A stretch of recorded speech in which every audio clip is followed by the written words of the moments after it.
I can honestly say I've never been so excited to see yak before.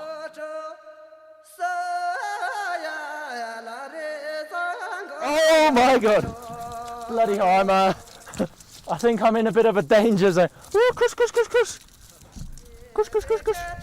The yaks are in fact quite friendly, just as long as you don't harass them, and it's actually altitude sickness you need to watch out for. Even climbing up this hill was tiring enough already.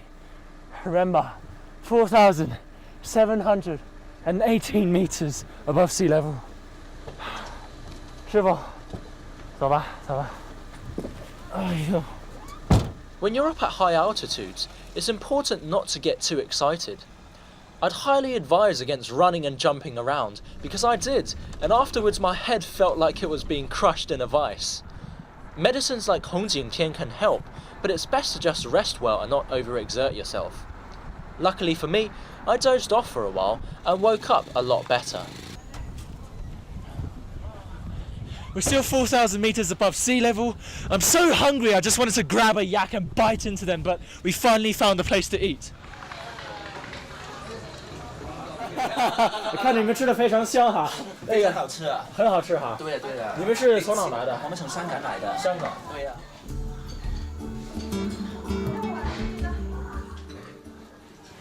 Alright, so this is a local delicacy. It's xue yu hot pot, which is, I believe it's snowfish, a type of fish that you can only find this high up, 4,000 meters up in the surrounding area. Honestly speaking, it's quite a luxury to have this kind of food here, but if you do come, you must have a taste. Bon appetit. It really wasn't cheap at 180 RMB per half kilo. But nothing beats the feeling of having spicy fish hot pot after you've just spent the last 2 hours on a cold and windy mountain plateau. Speaking of which, the weather on the next stretch of our road was proving to be just as grim.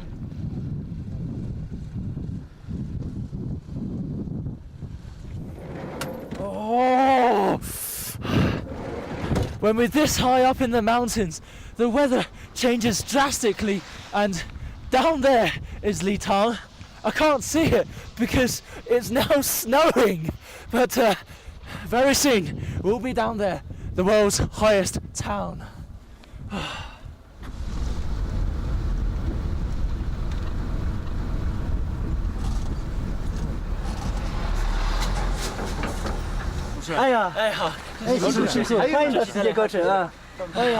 Ladies and gentlemen, welcome to Litang. I've never spent a night at 4,000 meters above sea level, but it's well worth taking a few days out to explore Litang.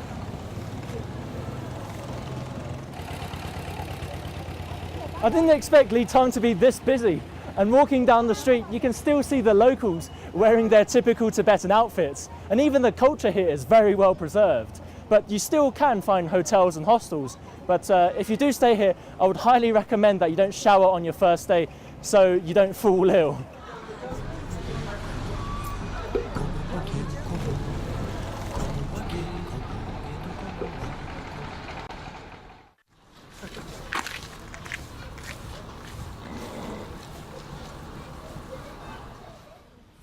The villagers start their first circumambulation at 6 o'clock in the morning, and it's the first thing they do when they wake up. So if you do want to see this, I would advise you to get up early.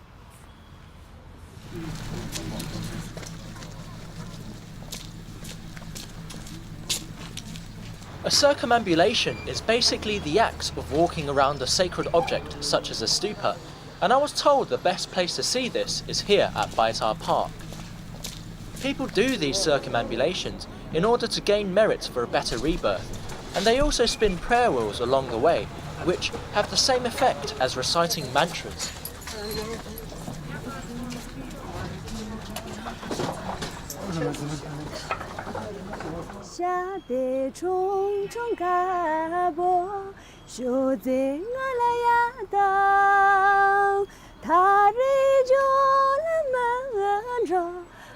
Litang itself plays an important role in Tibetan Buddhism. Several High Lamas reincarnated here, the most notable of which was the 6th Dalai Lama, who actually wrote this love song, and for whom this park was apparently built to commemorate.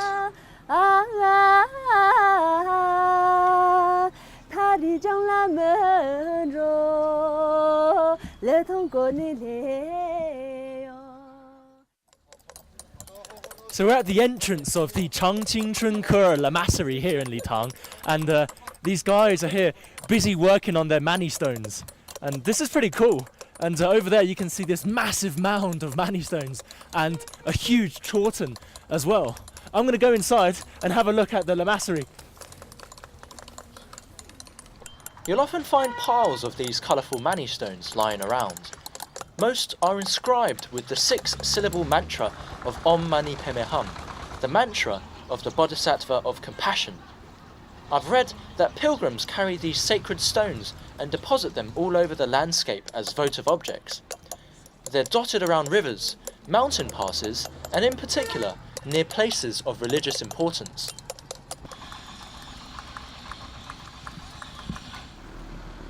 Just a little further on from the wall of mani stones is the huge fortress-like Changqingchun Ke Lamasery that overlooks Litang. Built in 1580 at the request of the 3rd Dalai Lama, this lamasery has thousands of monks in residence and is one of the largest Gelugpa or Yellow Hat sect lamaseries in China. Grand though it is, this impressive structure serves a very functional role and is visited daily by pilgrims. Inside is a world of incredible artwork, and though I'd be lying if I said I could recognise all the deities, I did at least make out 2 versions of Vajrapani, the Bodhisattva of Wrath, and several of the statues inside the main hall. The Changqingchun Ke Lamasery is one of the most important lamaseries of the Gelugpa sect, and here you can find incredibly intricate statues, and this one is Tsongkhapa, the founder of the Gelugpa sect, and sitting next to him, the 4-armed version of Avalokiteshvara, the Bodhisattva of compassion, and next to her is Manjusri, the Bodhisattva of wisdom. And you must remember that when you come here, you mustn't point, and if you are to refer to someone, you must point your palm up to show respect. During a period of strife between the main sects of Tibetan Buddhism, the founder of the Gelugpa sect, Tsongkhapa, combined teachings from various schools into one clear path for his students to follow. Due to the popularity of his teachings, the Gelugpa sect emerged as the dominant one. Built with only the best materials and often redecorated, the murals inside the lamasery are highly acclaimed, and the statues are adorned with precious jewels. However, the most valuable treasure is held in a separate hall, off limits to visitors.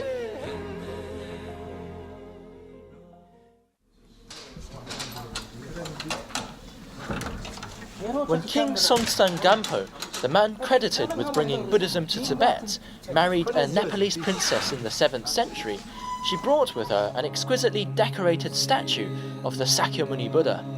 It is this 1400-year-old statue that stands as the centerpiece of this hall.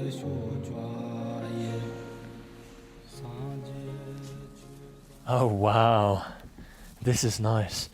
Hold on, you can't see very clearly, but this is actually the footprint of the 3rd Dalai Lama who built this lamasery, and next to it, the footprint of the 7th Dalai Lama who was reborn here in Litang. For Tibetans, religion is deeply ingrained in every aspect of daily life, and children are taught from an early age to respect its ideals.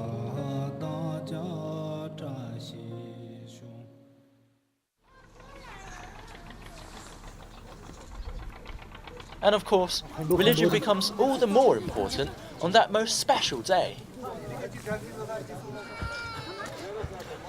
Locals told me I might be able to catch a Tibetan wedding, so I've actually come here to wait for the bride and groom. This is exciting. This was a typical Khampa wedding, and everyone had turned out in their best attire.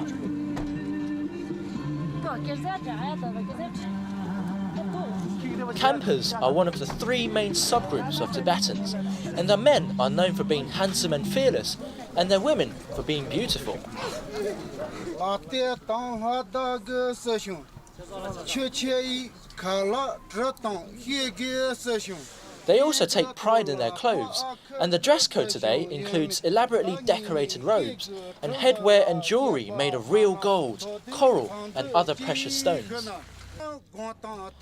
An entire set may cost upwards of 5 million RMB, so these outfits are usually treasured heirlooms that are passed down through the generations.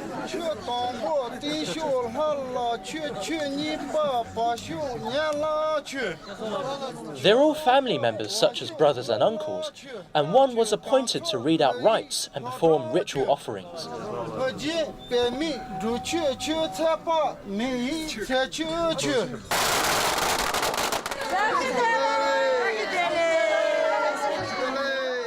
If you also get invited to a Tibetan wedding, you really must join in. But just also keep in mind that you should always respect their customs.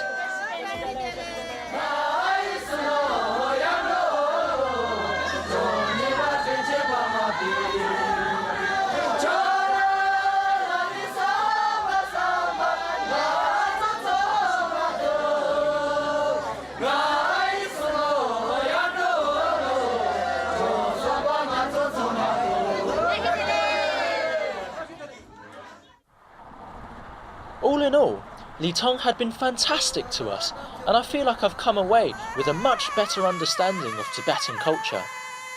My only regret is that we didn't get to explore Litong's famous grasslands, but if you do want to see them, I'm reliably informed that they're at their best in summer. As we entered the Gansu Tibetan Autonomous Prefecture, we visited Kangding and saw the best that autumn had to offer in Xinduqiao. We traversed over mountains over 4,000 meters high and spent a night in Litong, the highest town on earth. I had a great taste of Tibetan culture and also more than my fair share of altitude sickness. But our journey towards Shangri isn't even halfway through. I've had great expectations so far because the landscape has been amazing. So let's see what we'll see on the rest of our journey. I'm Turan, and I'll see you on the next episode of Travelogue. 好，师傅，走吧。See you guys later.